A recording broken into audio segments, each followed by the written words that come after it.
Azərbaycan xalqı sizinlə ölür.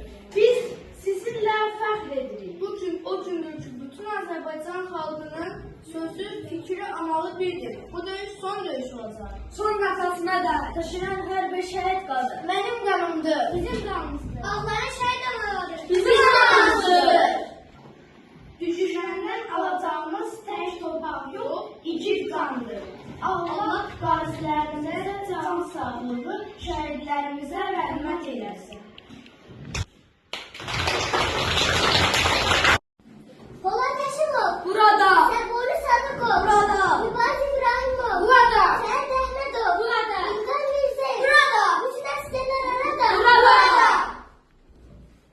Allah şəhidlərimizə rəhmət eləsin. Biz şəhid anaların qarşısında diz çökəcəyik.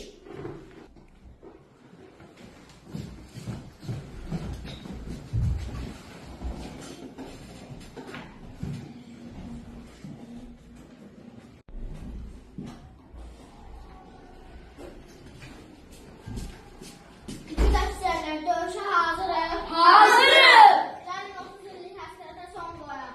Son qoyaq. Haydi arxamda.